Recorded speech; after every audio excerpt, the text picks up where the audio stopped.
There has never been a more important time to move in a vegan direction.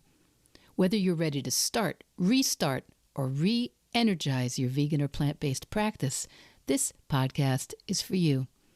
I'm Michele Olander, life coach, vegan, ADHD matriarch, travel lover, and smoothie loather. And I know that it's the details that get in the way of your vegan journey.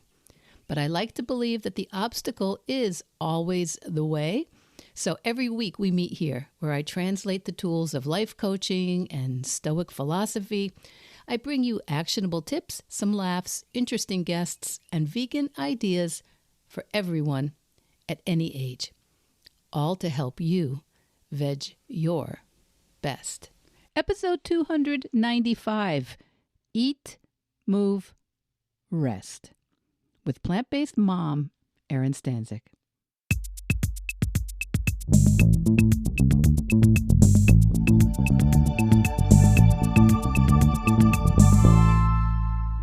Hey, my Vedge Your bestie. It's Michele, and we made it.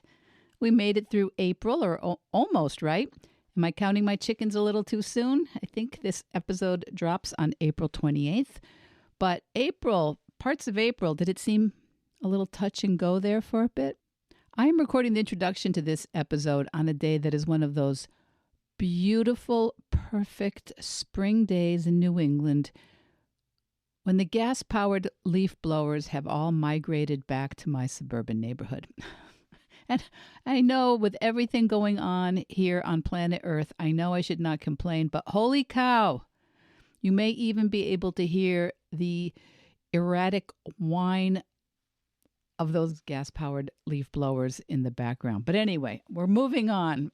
This week's guest has been many, many, many months in the works, and I'm so delighted to finally have her on the pod, Erin Stanczyk of eatmoverest.com. Erin has so much to offer for those of us who wonder, is it too late for me to make a real change? Or isn't this just going to be too hard or restrictive for my family?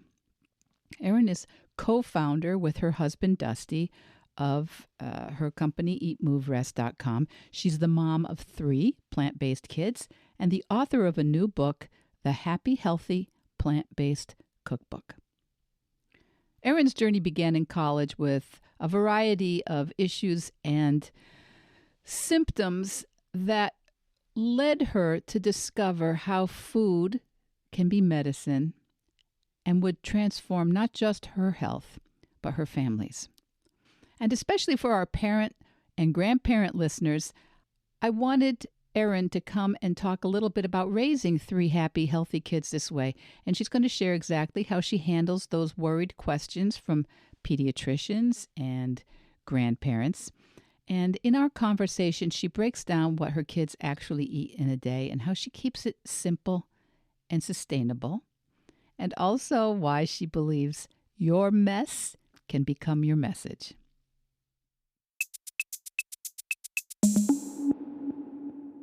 Erin Stanczyk from Eat, Move, Rest. Welcome to Vedge Your Best. Thank you so much for having me on, Michele. I'm delighted to have you on. Last time we tried to book this, you were busy birthing a cookbook and a baby. Yes, we've had our hands full for sure. So that was baby number 3, and we're today. I think a lot of people, if they know you from other podcasts or from the YouTube channel you've got, or from your Instagram, they know that you've got a partner, a husband named Dusty, who's not here today. So you get to talk about it all your way today. Yep, absolutely. And to add to the mix, we now have a baby number 4, a fur baby. We've got a puppy who's 5 months old. So, well, that will make all the kids look super simple, I think. Yeah, definitely. What's the fur baby's name? Sunny. Sunny. Okay. All right. And that must be part of what drew you to Florida, because I know you're a Midwest. Nebraska counts as Midwest, right? Yep. We're born and raised in the Midwest and moved to Florida about 4 years ago because we just wanted to be close to the sun and the sand and try to grow some tropical fruits, or at least be close to some mango picking farms, which we've done. So it's been really fun. Oh, so I would love to have a quick A quick primer on what brought you to Eat, Move, Rest. So you did not start out, you were not raised vegan, you were not raised with the sunny Florida lifestyle. Tell me what brought you. Yeah, definitely. We were raised the exact opposite, both my husband Dusty and I. And in the Midwest, it was very much about meat and potatoes. And there's Omaha steaks, just a stone's throw away. Omaha is really close to our hometown of Lincoln. And, there's a lot of college football and tailgating and things like that growing up. It was just part of the culture. And that being said, I was raised on, the smoothies and the juices that my mom would make. She was very health conscious. But I definitely had the balance between those healthy foods and plenty of drive-through foods and restaurants, eating out like multiple times a week with my family and my cousins. And, so it was the standard American diet, right? And in high school, I was a straight A student, top of my class, and did sports and stayed very active. And I think it wasn't till college when I really derailed, as many do. You hear about the freshman 15, and wanting to be a social butterfly and going to parties and things like that. But I think for me it was a little bit more, because I definitely found myself in a place where I one day went to the college rec and stepped on the scale and had gained more than the freshman 15. And I was just staying out late, eating all the junk foods and cafeteria food, and I would sleep in. And I remember never opening my blinds even to have the sunlight shining into my apartment or my dorm room. Um, and so I started to, it almost felt like every Sunday I would just feel super bummed out. And I had never really felt that, that depressed feeling. And then that would cause me to feel super anxious and just panicky, because why am I feeling bad? And now I'm both anxious and depressed at the same time. But I never really equated it to my choices. And so I just thought, well, maybe this is just normal. This is part of growing up. And the symptoms kind of snowballed as I continued to live this lifestyle. It started to, I had like numbness and tingling and lethargy and brain fog, and just felt super weak and like not myself. And I was already kind of a shy, anxious, awkward person.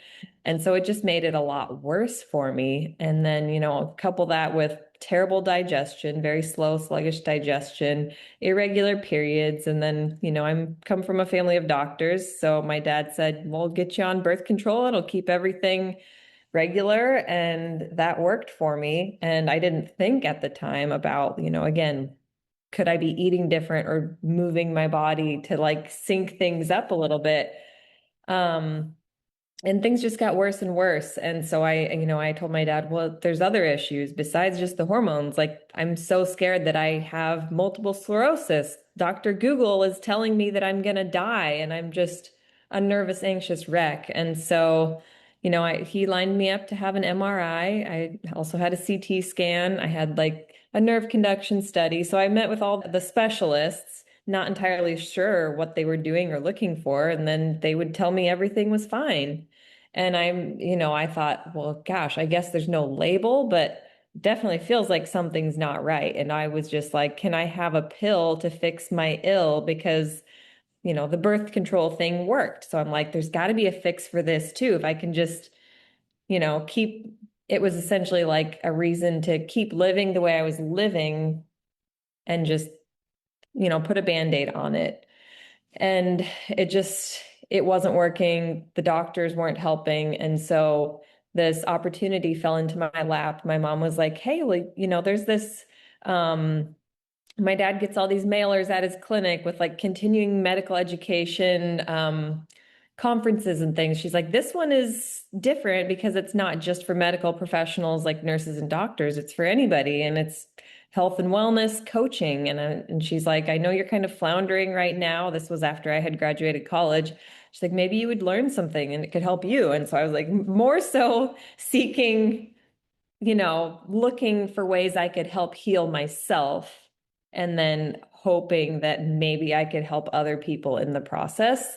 And that's truly what happened. And, it seemed like not everybody was plant-based at these conferences, but they were preaching a lot about food as medicine, high fiber diets, getting omega-3s, all the things, and talking about disease reversal through these natural holistic ways. And like, how can we keep the balance between like traditional medicine and like food as medicine? And so that was a really big aha moment for me. And I went home and like got all kinds of superfoods and started experimenting. And Dusty and I started running and riding our bikes for long distances. And, it really was crazy how even just fixing my digestion and becoming regular in that way, like totally helped my mood, and the fog, so to speak, that density began to lift, and I was able to think more clearly.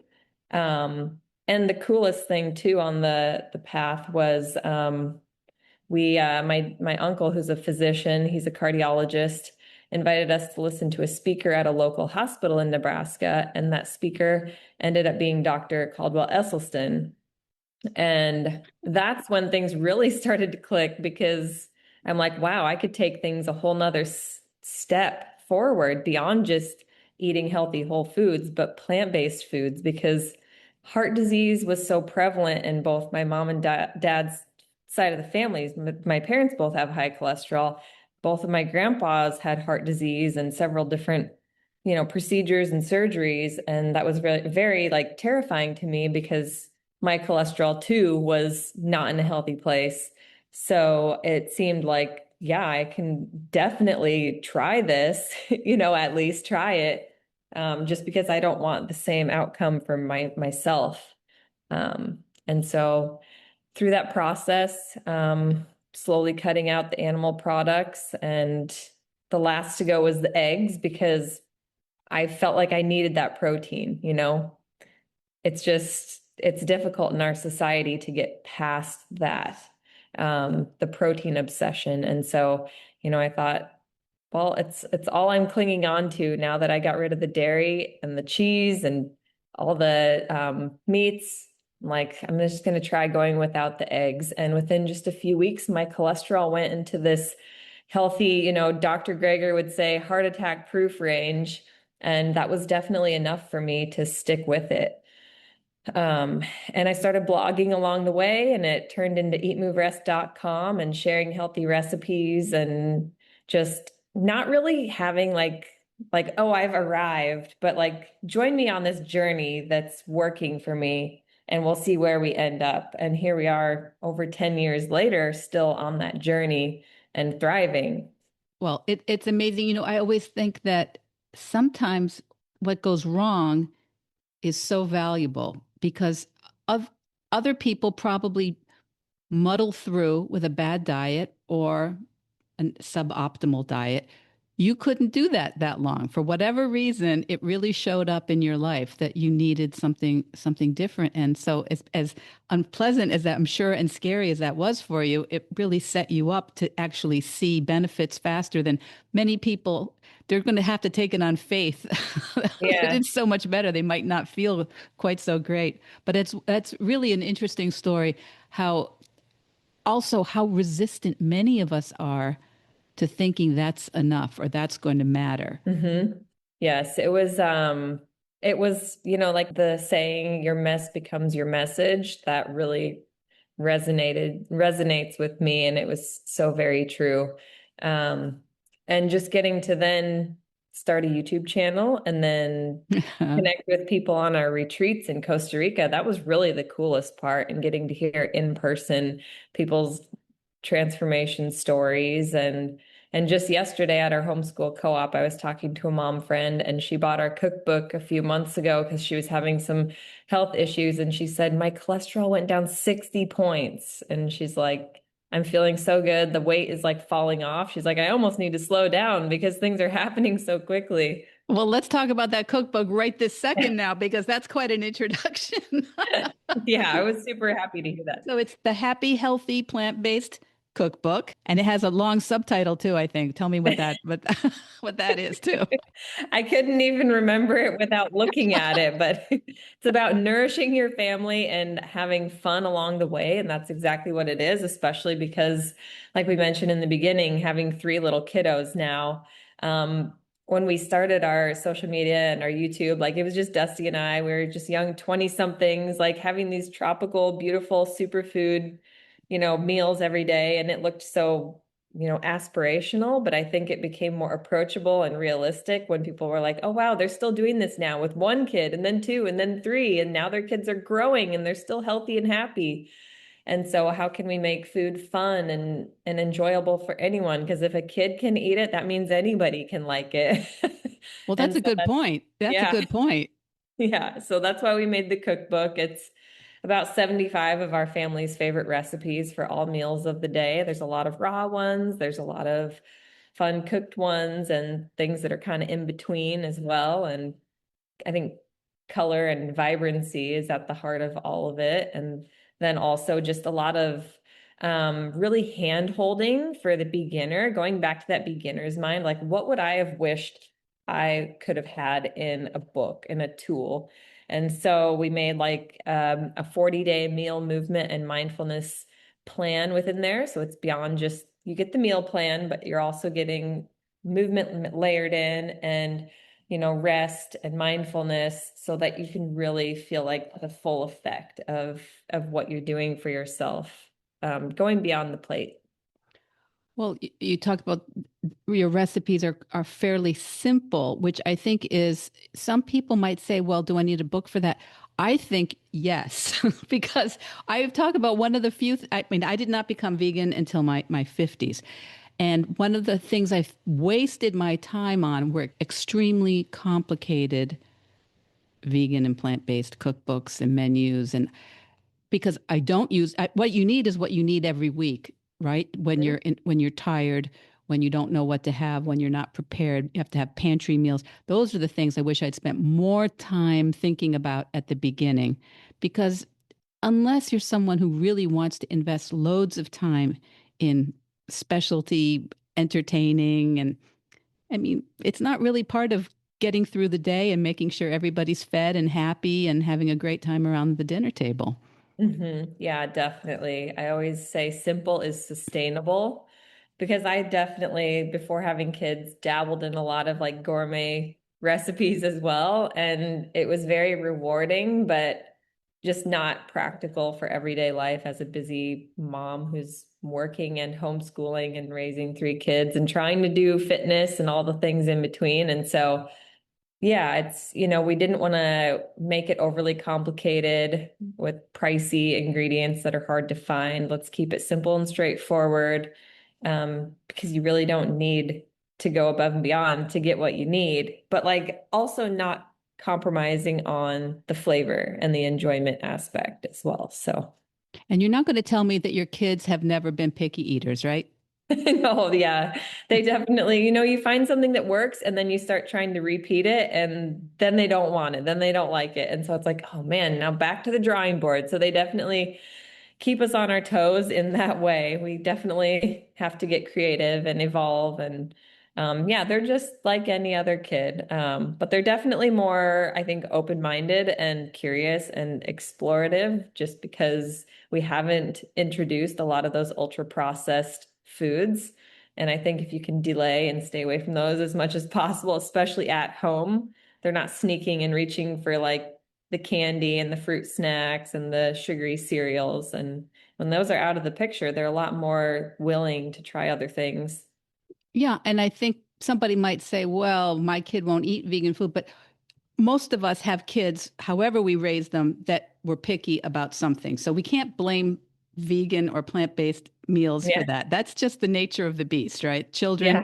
are like that. They're mercurial. Definitely. Now, when people see you raising your kids, and everybody should go to your Instagram and your YouTube channel to see your beautiful family. You are a beautiful family. You're an active family. You probably have had your share of people volunteer their opinions. about whether you are forcing them to be plant-based. Isn't that the thing that we always hear? Are you forcing your family to be plant-based? And unlike the rest of us, where we forced, like me, I forced my kids to be flexitarians, Yeah. or omnivores. So when they were kids, but apparently that's not a problem. But what did you have to develop in terms of your self advocacy and the advocacy for your family to respond when people had opinions? Yeah, that's a good question. And yeah, I like what you said, it's like we all are doing our very best as parents, and you're not flexing your child to be an omnivore or forcing your child to eat Chick-fil-A. It's just you're kind of just letting them do what you do and hopefully leading by example. But I think most of us are doing our very, very best with the information and with our convictions and all of that, what we have available. And, it's kind of like, oh, you're forcing your child to believe what you believe. Well, I'm not forcing them as much as I'm just setting the example and instilling those my values in them because I want them to be good humans, and this is what I'm convicted that will make them good humans. And honestly, like our kids don't really have that curiosity or that desire at this point to, consume animal products. I think just because they understand, like if you don't need it, why eat it? And then they're also so, I guess, just they have such a soft heart for animals, and if you if you were to, put a baby in a playpen, as the saying goes, and you had a piece of fruit and a rabbit, they're going to play with one and they're going to eat one, and we all know the answer to which is which. And I've really noticed that to be true with them. And so if anybody does raise concern with us, we just, like I said, just say at the end of the day, we're doing our very best. We've armed ourselves with the knowledge and the tools to do this in a healthy, balanced way. We're not doing anything that's restrictive or extreme. Um, and honestly, also they have not given us any reason to feel concerned. We've always said, we'll course correct as need be, but so far, so good. I mean, they're just healthy, they're happy, they're active, they're just right on track. So, That's great, and may it continue so. That's marvelous. And yeah, I think very often we find people just feel like they need to poke holes in it and put you, like if you were on a desert island or if your child were had some sort of an issue, would you ever? And it's just this absurdity that we're forced to sometimes have an intelligent answer to. And I yeah, feel like no, how about we don't? How about we don't? But I did want to, I know we have people listening who they may be the grandmother who's plant-based or vegan, and the daughter and grandchildren are not, the children and grandchildren are not, or they may be someone who is like, yes, well, I'm fine with being vegan or plant-based, but I'm a little nervous about my grandchildren. So how can we make sure that we of the third in life, people who are grandparents, can be very supportive? What would you look for in mother-in-law other than your mother-in-law? So you're asking like if the grandparent is Yeah. plant-based and the grandkids are I- not. In a way, either way.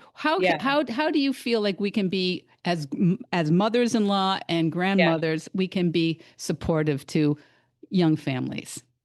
Yeah, I think it always comes back to leading by example and just walking the walk as opposed to talking the talk because they're always watching. And I don't even realize it sometimes how closely they're watching when I see Zoe go into my little bathroom cabinet and like grab out the lipstick that she saw me putting on and do the same thing, So I just think that that's probably the most important thing, is to just be setting the example and also just kind of like making them a part of the adventure with you, like Liv loves to bake with me and cook with me and letting her measure things. And even when we're at the grocery store, letting them pick fun, colorful produce, picking the apples that they want.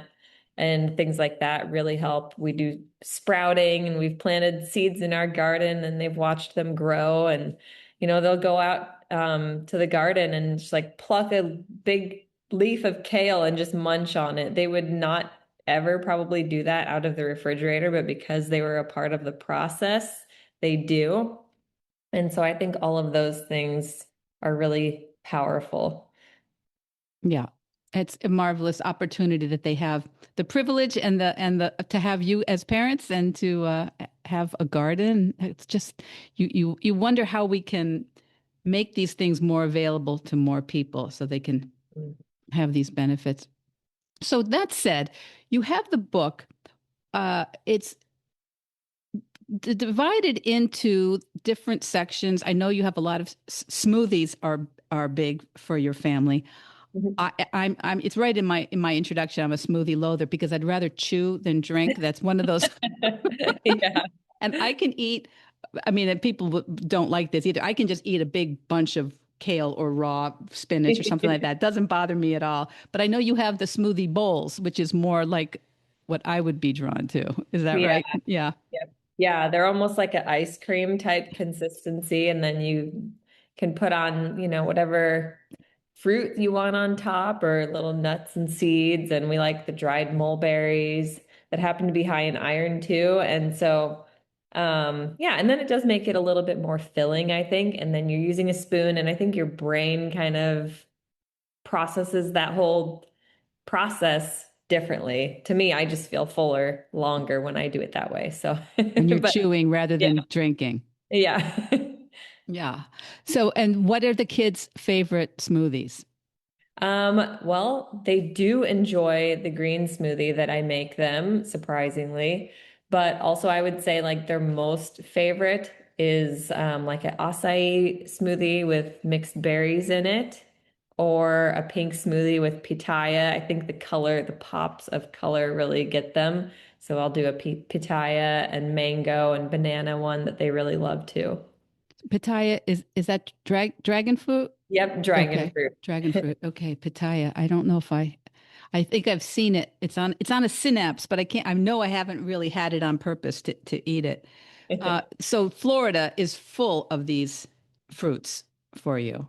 Yeah, When you yeah. go home to Nebraska, do you have a different approach to the market? Well, to be honest, we have found that the farmers markets here are not very different from the farmers markets back home, and even the grocery stores. Like, it's really difficult to find organic, local, tropical produce unless you're seeking out growing it yourself or seeking out like a local farmer. So to be honest, like our grocery hauls and our meals have not differed that significantly from living back in Nebraska. Because even like growing our own mangoes, it sounds wonderful and everything, but we've got two small trees. And, like last year, like a frost ruined them, so we didn't get any. And the year before was a hurricane, so we didn't get any. And the orchards didn't either. And so just to like put it into real life, we're not living like this pristine, tropical, easy to be vegan lifestyle, like we're shopping at Whole Foods either way, or Sprouts or Costco either way, and the produce is pretty similar. Okay, so nobody needs to really be horribly jealous if they're up in Minnesota or the Northwest. Okay, so we can get most of the same stuff no matter what. I didn't realize you had your own mango trees. That is actually very fun, though. Yeah. Are they all the same variety?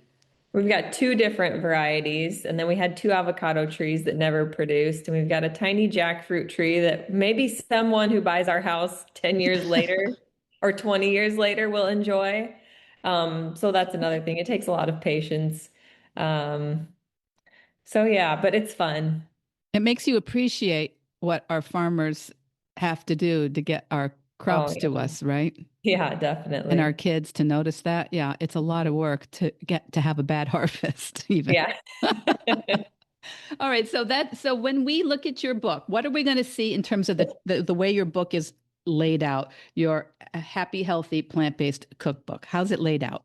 Yeah, well, Dusty and I both share our individual health and healing stories, which you heard a little bit of mine. It's a little bit more in depth in there. And then we've got the 40-day meal movement and mindfulness plan. And then there are a lot of other just charts as far as like eating the rainbow and what certain colors of certain foods can mean for you and suggested supplements, things like that. So a lot of, like I said, very beginner minded. Let's just cover out all our bases, arm you with the tools you need, and then jump into like the larger portion, which is the recipes. And then there's we've got, yeah, like you said, the smoothies and juices, and then solid breakfasts, lunches, dinners, snacks, desserts. So, And are the desserts well? Which of these the sections of the meals are the trickiest? Do you think were the hardest for you to come up with something satisfying that felt like you weren't doing without? well, as far as desserts, I think I was always like, gosh, I just don't want to use like a lot of sugar. But then when I discovered like how easy it was to use dates and make date paste, then it was a Mm. game changer. And then it's like you just don't even feel guilty eating these foods. You don't feel like they're doing anything bad for your body because dates are so good for you. So that was really a big game changer for me. Yeah, dates. My grandchildren love dates, and I don't think I had a date until I was, I don't know, maybe in my 40s. I don't know. Yeah, I was. I didn't know they existed before going plant-based, along with many plant-based foods. I was eating far less variety before when people are like, "Isn't this restrictive though?" I was like, "Well, it doesn't seem like it because I'm eating so much more variety now." That's a very good point, and I think people don't realize. I was eating maybe the same 12 kind of beige things with Yeah. some, but I mean, I did eat lots of vegetables, but the center of the plate was the chicken or the meat or the eggs, cheese, etc. So no, I eat a much more varied diet now. And I think that people really don't want to hear that there's not a lot of restriction. hmm Definitely. And for me, honestly, it was kind of like never really liked milk. And part of that was my brother would always drink out of the milk carton growing up. And I was like, not having it. And then when I got out on my own, I was like, I've never cooked meat before. And I can't believe how freaked out I am of like the germs and having to wash and sanitize and wash and sanitize. And I think I only did it a couple times. Dusty and I got together and he's like, you need more protein. Let's grill. I'll make it. I love chefing. So I kind of slid under the radar and then discovered the plant-based path. And I was like, wow, this feels too good to be true. If I never have to try and cook meat again, I'm okay. That's great. And it brings up a good point is that you have a supportive partner Yes. on this. I mean, you kind of both came to it pretty much at the same time. Is that correct? Yeah, and I think for us being, maybe because we're type A individuals, we were just like, we saw the science, we heard the facts from the right people who know the science, they know this, they have all the studies to back it. We just heard it and we're like, well, now we better do it because if we don't, it's just going to keep playing in the back of our minds.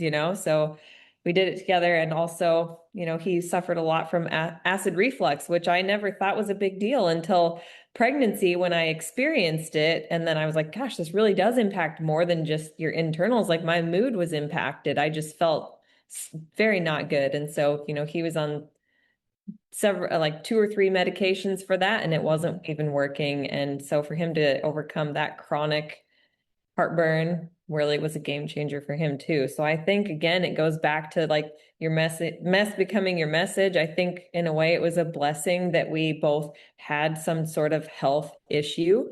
And I hate to say it, but everybody's going to encounter health issues, maybe not as young as us in your 20s, but at some point things do, snowball. And they even say that heart disease begins in childhood. And so when you do see children who are eating the fast food, it makes you say, gosh, I just wish that they could, do a double take and reassess. I wish, every parent could at least be exposed to this information. I'm kind of going on a tangent here, but No, I agree. yeah. Please tell me, like, how do you feel like you can help more young parents and more young people get that information? I think story matters so much. Hearing people's, and I know it's, oh, that's an anecdote. And I'm like, well, there's plenty of like large studies too, but it's when you talk to somebody who you trust or just hear a story and resonate with it that the change really sounds possible and like, oh, I can relate. Maybe it would help me if it helped this person. And so whether it's someone, if people hear from us on our YouTube, or I just like to provide the resources. Hey, if you like documentaries, this one's really awesome and impactful. And most of those documentaries do have people sharing their own stories. If you like to read, here's a great book. If you're a nerd, here's a PubMed thing to read, and just, offering all kinds of resources. Now, you have created a few different retreats, one in Costa Rica or more than one? Yeah, we've had 7 in Costa Oh Rica. my gosh. So you liked it. Yeah, and then they sold the retreat center and downsized. And so we're like, all right, we just had baby number 3, wrote our book. It's time for us to put a pause on it. And now we're back at it again now. So around the time that this episode is going out, I'm not sure if it will be closed for enrollment yet or not, but we'll have the information in the show notes. But you are having a retreat in Florida, is that correct? Yeah, on Siesta Key. So Siesta Key Beach has been ranked the #1 beach in America. It's like the most pristine, soft white sands and beautiful calm water. That's one cool thing about Florida. There's not large crashing waves. You can walk out in the water and it's just peaceful and serene most days, especially that time of year. So yeah, we're really excited. It's going to be intimate, just about 15 people in an Airbnb, like beautiful Airbnb, with a pool and all the things. And we'll be enjoying chef prepared whole food plant-based meals, like the way that Dusty and I eat at home. It's not going to be like gourmet, greasy, oily food, just like really pure food that makes you feel good. And what do people learn in that situation? Are most of these people already plant-based, or are they looking to be able to visualize themselves having those sorts of meals? What are they trying? What are they getting? We've always had quite a variety of attendees, like all age ranges and all experience levels. Some who are like us and have been plant-based for a long time, and maybe they just follow us and they're like, I finally want to meet Erin and Dusty. And then we have others who don't even know who we are, but they really want to go plant-based. And it's so much easier to be fully immersed in the lifestyle for, a few days even, rather than just, like watching our YouTube channel, which is great, but being fully immersed is such a great way to kickstart your reset. Yeah, I think we need to be able to visualize how it's going to work, and Yeah. if we have to do it ourselves, it works. But Mhm.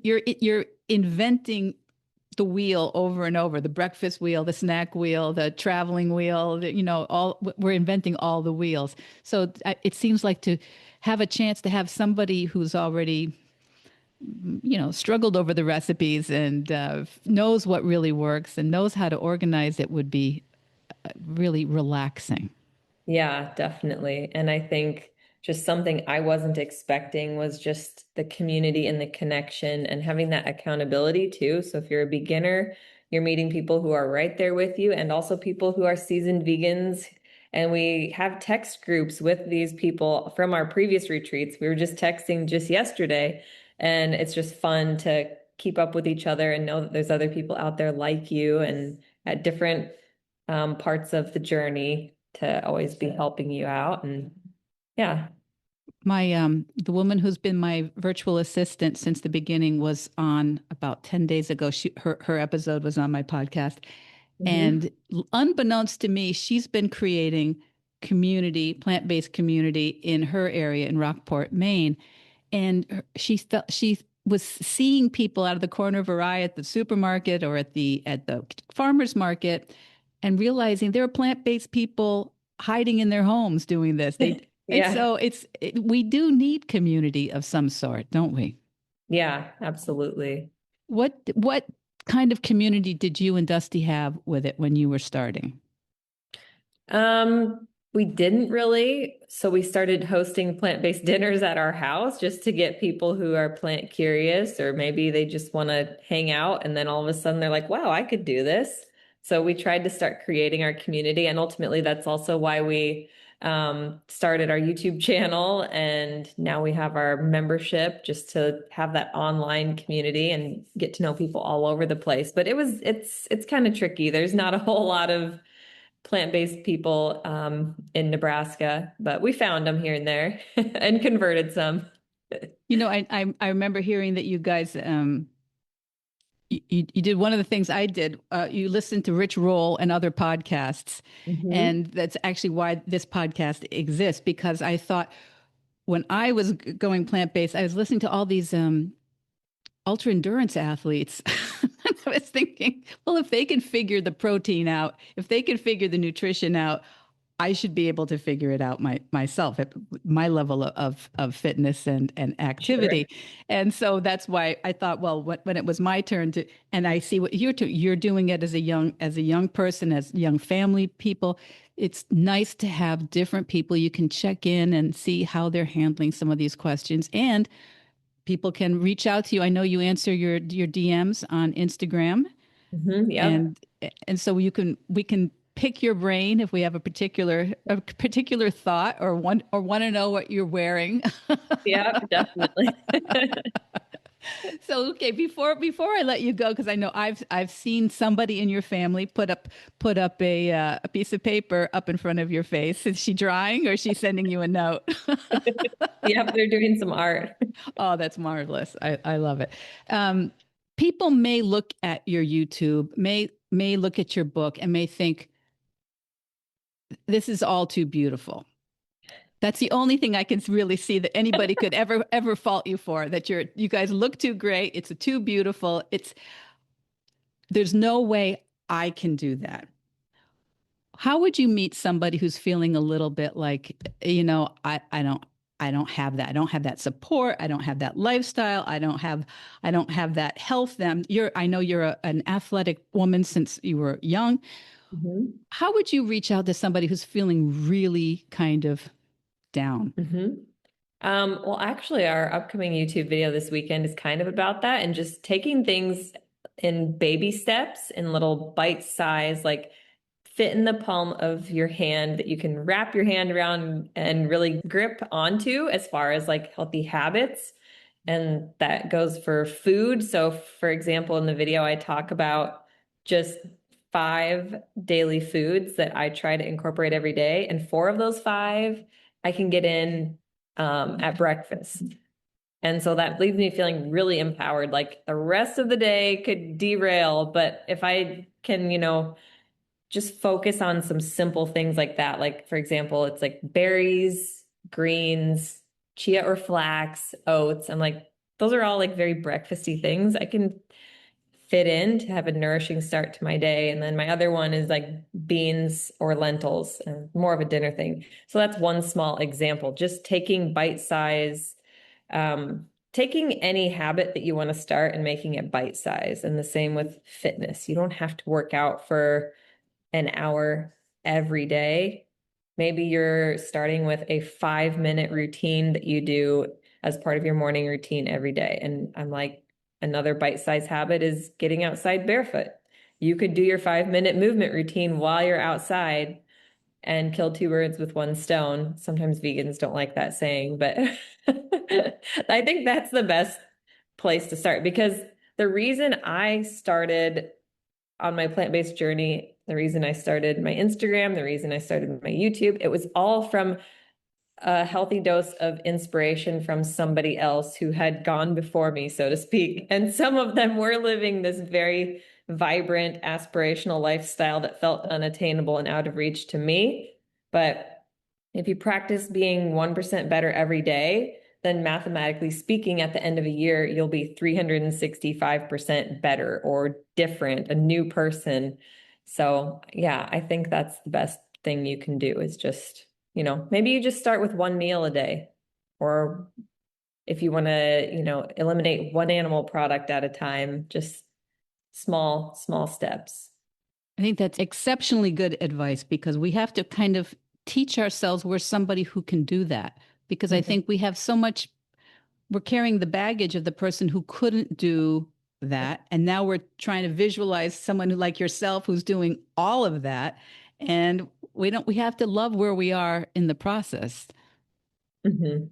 Yeah, And definitely. I do want to make sure, I think we all know eat, we all know move, rest. Rest is probably the least sexy of the three Yeah. in many ways, huh? What do you think we don't notice or know about rest before I let you go? Okay. Yeah.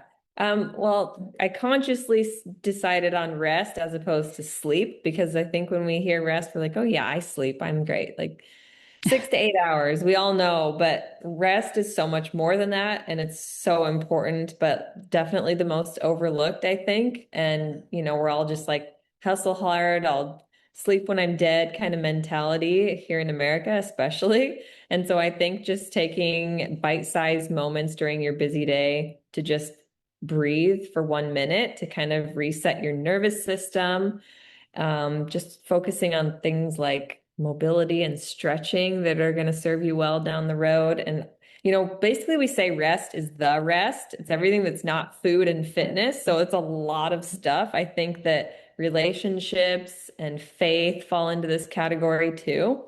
So a lot of things within rest, opportunities to get yourself out of the fight or flight mode so that you're not living under chronic low grade stress. And you would be surprised how empowered you feel if you could do that. And then all of a sudden you're thinking clearly and calmly and rationally. And it gives you that empowerment and confidence to think, yeah, I can do this. I can do life and I can make these healthy choices with food and with exercise. But it's all about getting out of that fight or flight and focusing on rest. I think that's a wonderful example, the rest. I just love that. Yeah. That's what's going to really sit with me for the rest of the day. I think I love that. How do you encourage you have smallish children still? How do you encourage rest for them? Do you have any kind of tips for how to help them with the hmm rest? Actually, yeah, in our app, I started including some meditation or like mindfulness tracks. Some of them are breath work, some are more like visualizations. But every time I would create one for myself, basically, or for an adult, I thought there needs to be a kids version because I want my kids to get to do these too. So I started doing that. So they really like those, maybe just like a minute long meditation practice, or there's a mindful eating, mindful munching one. And we also really like to do tapping, which is it gets Mhm. them like, physical, using their bodies and thinking and speaking differently. And so I think those are fun little activities for them. It's wonderful to have some of these in their heads right from the very beginning before life gets really kind of Yeah. the crunchy. I know one of my grandchildren, the teachers would talk about smell the flowers, blow out the birthday candles. Oh yeah, So I he like does that. that when he gets mad with his brother. I love that. Erin Stanczyk, I hope you'll say hello to Dusty, your husband, for us. We'll miss him. We'll look for him on YouTube. Yeah. Tell me about how we find your app, because I think that's something that everybody's always got their phone right within, seconds. So if they're in line picking up their kids at school or swim lessons or whatever, app sounds like it's the perfect thing to make sure they have on board. How do we find your app? Yep. If you go to eatmoverest.com, you will see it in the navigation. And yeah, it's for Apple and Android. And it was my dream to have an app where it was like a one-stop shop to do healthy eating, plant-based eating, fitness. So there are some workout programs and things in there, and the mindfulness, having it all in one. So yeah. That's marvelous. We're gonna put the links to that in the show notes, and if you're still open for the Florida retreat on Siesta Key with Dusty and Erin Stanczyk, we'll have that in information too. Erin, thank you so much for making time, and thank you for the kids for being so patient with us to take your time away from them. Absolutely. Yeah. Thanks again for having me on. We'll see you soon. Yep. Thank you. So, so What did you think of Erin Stanczyk from eatmoverest.com? Erin's story really stood out for me because of how she shows plant-based living isn't about having all the answers before you start. It really is about progress and presence and showing up to meet yourself where you are. And she reminds us that whether you're starting fresh in midlife or raising the next plant-based generation, small, consistent steps, like maybe her berry green oats smoothie or involving kids in meal prep, these are the things that create real change that lasts over time. If you enjoyed Erin's practical, lighthearted approach, her new book, The Happy, Healthy, Plant-Based Cookbook, is absolutely packed with family-friendly recipes and that 40-day meal movement and mindfulness plan that she spoke about. So you can just head over, easy to find, eatmoverest.com for her free 7-day plant-based body transformation. And while you're there, you may still be able to check out the details on this beautiful luxury Eat, Move, Rest retreat that they are holding on June 4th through 7th on Siesta Key in Florida. The spots were very limited to begin with, and it's very likely there is nothing left, but there might be a wait list, and you might just want to read about or look at the photographs of what they do because they're trying to hold these throughout the year at different times. And of course, all Erin's links to her work at eatmoverest.com will be in the show notes. Now, can I just take a quick second, my dear Vedge Your Bestie, or my new listener, if you're not already subscribed, would you please consider taking a second or two and hit the follow, subscribe button right now? It's free, but it's one of the best things you can do to support me in the podcast because all the content is free here. I don't take sponsors, and it's also going to mean that you'll never miss an episode like the one today with Erin. So if listening to Erin Stanczyk on today's episode gave you even one idea to try, would you share today's podcast with someone who might be a little unsure about plant-based living or whether it's an appropriate lifestyle for someone with young kids?